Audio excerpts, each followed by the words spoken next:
17 அடி நீளமுள்ள ஒரு ஏணி ஒரு சுவரின் மீது சாய்ந்துள்ளது. ஏணியினுடைய உயரம் எவ்வளோன்னு சொல்லிட்டாங்க? இப்போ செவுரு நான் தான் ஏணி வச்சுக்கலாம். செவுரு என்ன பண்ணுவாங்க? அப்படி நேரம் வைப்பாங்களா சாட்சி வைப்பாங்களா? நான் தான் ஏணி செவுரு மாரி சாட்சி வச்சுட்டாங்க.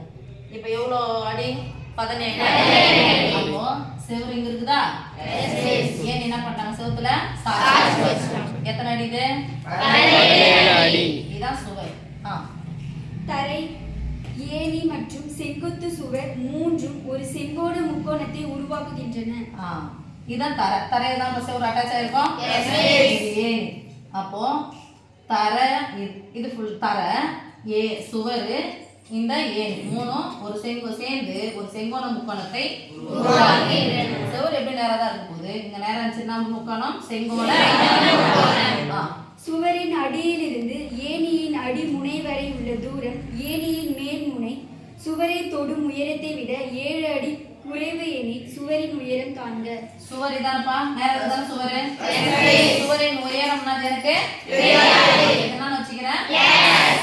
இப்போ சுவரின் அடிமுனை இருக்கு இல்லையா, ஏணியின் அடிமுனை வரை உள்ள தூரம் சுவரின் உயரத்தை விட 7 அடி குறைவு. சுவரின் உயரம் என்னது? 7 அடி என்னது? குறைவு. என்ன 7? -7. எத்தனை பக்கம் கிடைச்சிச்சு? 3 பக்கம் கிடைச்சிச்சா? 3 பக்கத்துல இருந்து சுவரினுடைய உயரம் என்னது? என்ன முக்கோணம் இது? செங்கோண முக்கோணம். 1ஆம் வகுப்புல நம்ம செங்கோண முக்கோணத்தினுடைய தேற்றம் ஒன்று படிச்சிருப்போம். பித்தாகரஸ் தேற்றம் சொல்லிட்டு ஒரு செங்கோண முக்கோணத்தில் கர்ணத்தின் வர்க்கம் பார்க்கணும்னா செங்கோணத்துக்கு ஆப்போசிட்ல இருக்கிறது தான் கர்ணம். அந்த கர்ணத்தின் வர்க்கமானது கர்ணத்தின் வர்க்கம். கர்ணம் என்னது? இது 17. அப்ப வர்க்கம் என்னது? ஸ்கொயர். 17 ஸ்கொயர். வர்க்கமானது ஆனதுன்னு ஒரு வார்த்தை என்ன அர்த்தம்?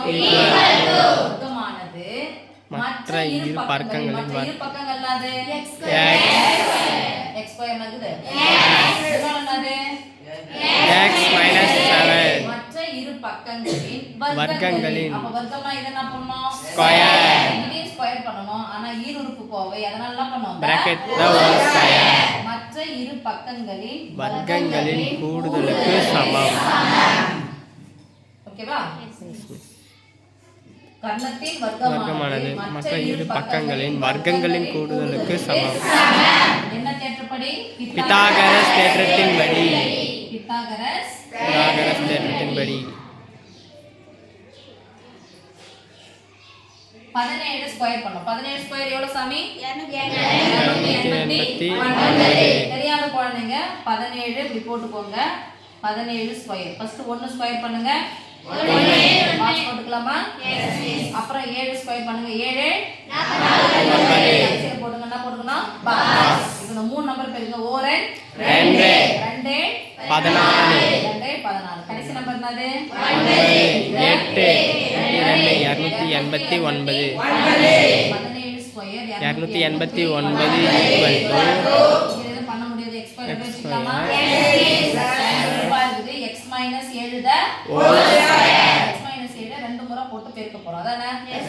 x ஸ்கொயர் பண்ணிக்கிறேன். அது கடைசி உறுப்பு -7 த ஹோல் ஸ்கொயர். அதுக்கு ரெட்டப்படியா நல்லா வர போகுது பிளஸ் 7 ஸ்கொயர் என்னது?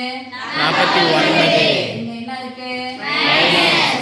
3 நம்பரை பெருக்க போறோம். 3 நம்பர் இங்க என்ன பெருக்க சொன்னோம் அதேதான். 1 ஸ்கொயர் போட்டோம், x ஸ்கொயர் போட்டோம், 7 ஸ்கொயர் போட்டோம், 7 ஸ்கொயர் போட்டோம், 49. இப்போ 3 நம்பர் பெருக்கணும். அந்த 3 நம்பர் பெருக்கணும். 2 × x 2 14 14x. என்ன 14x? -14x plus 49. a minus b the whole square formula a square minus 2ab plus b square. ஓகேவா? முன்னாடி 1 மேல என்ன இருக்குன்னு அர்த்தம்? 1 இருக்குன்னு அர்த்தம். x ஸ்கொயர் கேடு என்னது? 1. ஒரு x ஸ்கொயர் கூட்டினா 2x ஸ்கொயர் 14x இங்க என்ன இருக்கு பாருங்க? 249. என்ன படி சமன்பாடு? இப்போ அந்த பிளஸ்ஸா இருக்கிற 289 அந்த பக்கம் வந்துச்சுனா மைனஸ் ஆகும். என்ன குறி போடணும் முதல்ல? அந்த பக்கம் போயிடுச்சு. அப்ப மீதி இங்க என்ன இருக்கும்? 0. இங்க என்ன இருக்கு? ஃபர்ஸ்ட் எழுதுங்க. 2x ஸ்கொயர் -14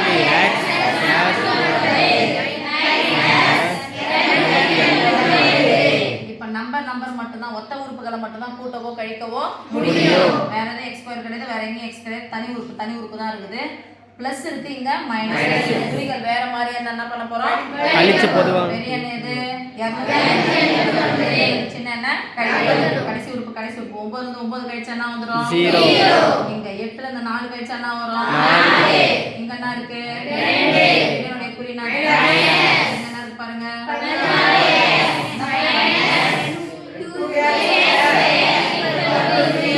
இப்ப என்ன படி சமன்பாடு? 20 சமன்பாடு. இங்கே 2 இருக்கு. 2 மடங்கா தான் இருக்குது. அப்ப 2 மடங்கா தான் 2 பொதுவா என்ன பண்ணிடலாம்? வெளியே எடுத்துடலாம். பொதுவா வெளியே எடுத்தா என்ன குறி? இங்க நடுவுல பெருக்கல். 2 தான பக்கம் வந்துச்சுனா பதிலா 0 by anything equal to 0. அதனால அப்படியே ரெண்டாவது படி கேன்சல் பண்ணு. 4 and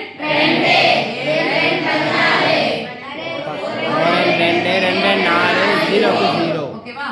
இப்போ சொல்லுங்க. x square minus 7x minus 120. என்னது? 0. முன்னாடி என்ன கேள்வி இருக்குன்னு அர்த்தம்? 1. இருபடி சமன்பாட்டோட வச்சா 1 கடைசி உறுப்பு பெருக்கலாமா? எஸ். என்ன வரும்? 120 கழிச்சா என்ன வரும் பாருங்க? கழிச்சா -7. அப்போ எதுல அந்த இது ஒன்னு சொல்லிட்டு நம்ம தான் இப்போ செக் பண்ண போறோம். எதை சொல்லலாம்? 5/8 எப்படி மிஸ் இப்படி சொல்லிட்டீங்க டக்குன்னு? நீங்களாம் ப்ராக்டிஸில் இருக்கீங்களா அப்படின்னு சொல்லிட்டு நீங்கள் கேட்கலாம். ஒன்றும் இல்லை, 17 ஒரு நம்பர் வந்துடுச்சு அப்படின்னு சொன்னாவே 17 ஒரு நம்பர் வந்துச்சாவோ 9th படிக்கும்போது சொல்லிக்கிறேன். அந்த ஜோடி தொகுப்பு வந்து என்ன பண்ணாது? தொகுதிகள் வந்து மாறவே பித்தாகரஸ் தொகுதிகள். என்ன தொகுதிகள்? 17 வந்துச்சுன்னா அதுக்கு ஜோடி இன்னும் என்ன வரும்? 15. 15 ஞாபகம் வச்சு டக்குன்னு போட்டேன். 15ல இருந்து 8 கழிச்சா 17. இங்க -17 இருக்கு. அப்ப என்ன போட போறோம்? பெரிய this implies போட்டுக்கலாமா? எதனுடைய மதிப்பு? மைனஸ் இருந்தா என்ன போட போறோம்? பிளஸ் இருந்தா என்ன போட போறோம்? மைனஸ் 8. இங்க -15னா பிளஸ் x அப்படிங்கிறது எந்தாவது ஒரு உயரம் வந்து மைனஸ்ல வருமானா? 8 வர வாய்ப்பே இல்ல. அப்ப இன்னொரு இது என்ன சாமி? 15 சுவரின் உயரம். therefore